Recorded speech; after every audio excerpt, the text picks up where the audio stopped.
Midnight Dancer by Mr. Baubas.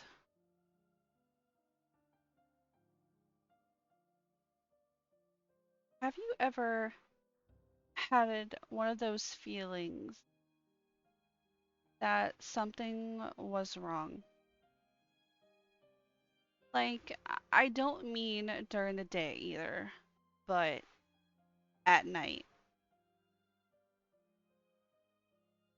I mean that sudden, unprovoked feeling of dread that commands you to wake. Funny, it's almost like nocturnal evil gives something off that your sleeping brain picks up on. I had one of those recently. It forced me up at 3 a.m.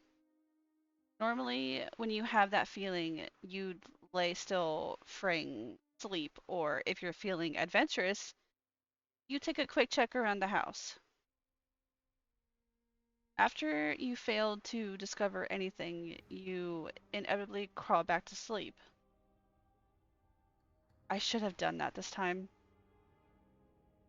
I should have stayed asleep.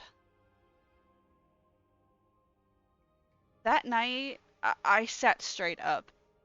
For the longest time, I sat there staring into the dark of my house before I even realized that I was awake.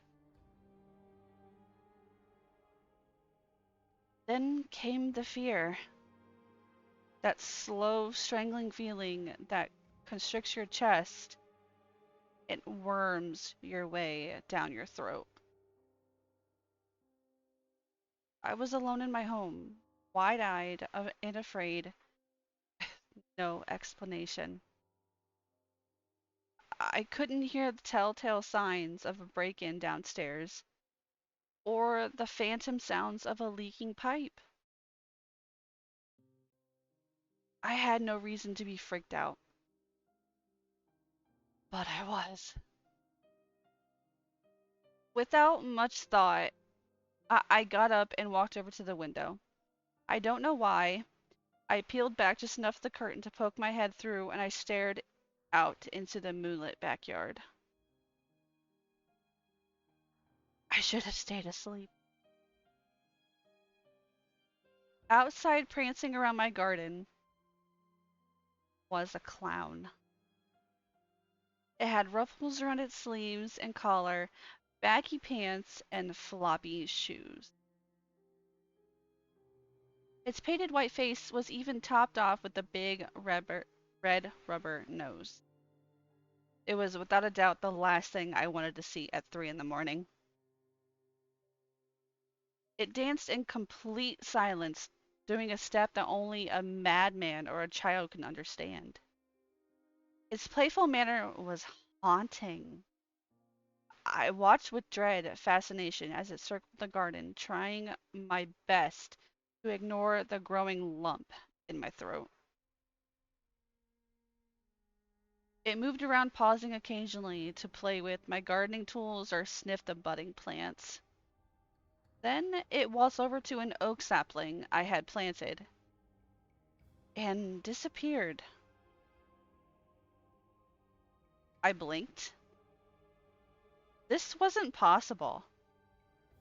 It walked behind the thin infant plant but didn't come out the other side. I should have seen it the entire time, but I didn't. It was like the clown had walked through the door, hidden by a sapling. I should have stayed asleep. I hope that everything was some sort of waking dream.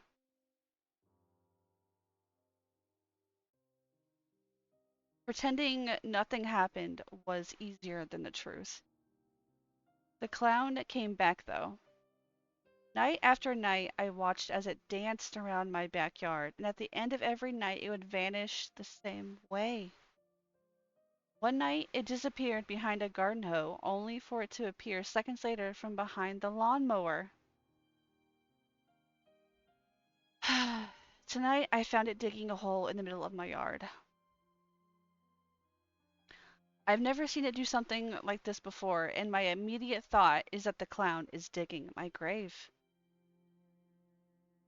The hole got deeper and deeper as the clown dug into the top of the hole and it reached its head. Once finished, it stood at the end of the hole motionless without nowhere. It jerked its head around.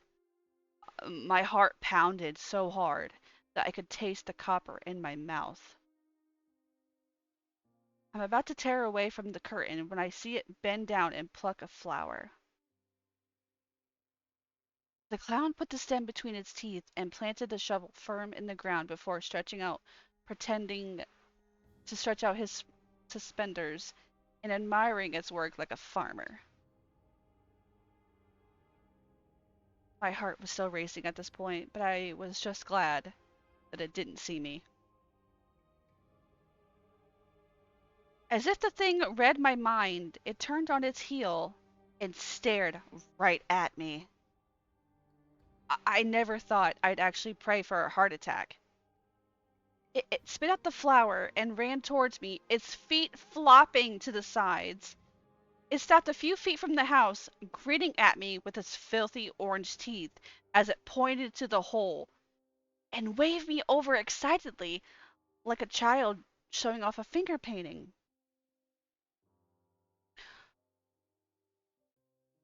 Frozen in place, the only thing I could do was furiously shake my head no. The clown's smile fell, and it scratched its head as if it was confused. Then it walked over to the hole and pointed at it again. I would have told it to fuck off if I could. It stood there for a moment before animatedly acting out its ah ha ha ha moment. It then waltzed over to the planted shovel and disappeared behind it. I stared wide eyed, hoping it would reappear in the yard like before. I silently prayed for this until the moment I heard my closet creak open. I should have stayed asleep.